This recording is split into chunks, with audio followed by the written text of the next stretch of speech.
Committee కుర్రాళ్ళు movie review Telugu. ఈ director name ఏంటంటే యాదు వంశీ. ఓకేనా, అయితే మన ఛానల్కి కొత్త వచ్చిన వాళ్ళందరూ సబ్స్క్రైబ్ చేయండి. ఓకేనా, ఇక మూవీ విషయానికి వస్తే కనుక మూవీ అయితే మనకు చాలా బాగా నచ్చేసింది అని చెప్పుకోవచ్చు. మూవీ అయితే ఇందులో పెద్ద క్యాస్టే ఉంది. 10 to 15 మెంబర్స్ దాకా అయితే ఉంటారు. వాళ్ళందరిది నేమ్ చెప్పుకుంటూ పోతే గంట పడుతుంది. అయితే ఇప్పుడు మనకు అవన్నీ ఎందుకని మూవీ నచ్చిందా లేదా అంటే మూవీ మొత్తం హైలైట్ నచ్చింది. మూవీ అయితే ఈ కమిటీ కుర్రాళ్ళు చూసినప్పుడు మూవీ అబ్బా ఇది కొంచెం రొటీన్ స్టోరీ అయినా కానీ కొంచెం అయితే అంటే ఈ యొక్క స్టోరీని అయితే కొంచెం చేంజెస్ చేసి అంటే వెరైటీగా అయితే తీయడం జరిగింది. అంటే ఒక ఫ్రెష్ స్టోరీ లాగానే అని చెప్పుకోవచ్చు.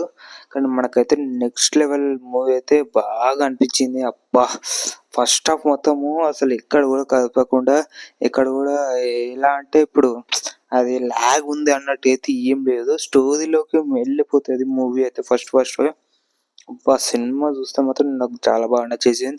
అబ్బా ఇంటర్వెల్ అయితే ఏడిపించేశారు. అబ్బా క్లైమాక్స్ అయితే నేను చెప్తున్నా కదా అబ్బా మత్తిపోతుంది. క్లైమాక్స్ అయితే అంత బాగుంటుంది. క్లైమాక్స్ అబ్బా నెక్స్ట్ లెవెల్ అని చెప్పుకోవచ్చు. అంటే ఒక అబ్బాయి చనిపోతాడు. అది కమిటీ కుర్రాళ్ళ వల్ల చనిపోయిన తర్వాత వీళ్ళు ఫేస్ చేసిన కథలు ఏంటి, మళ్ళా ఒక హీరో అయితే ఎలక్షన్స్లో నిలబడతాడు.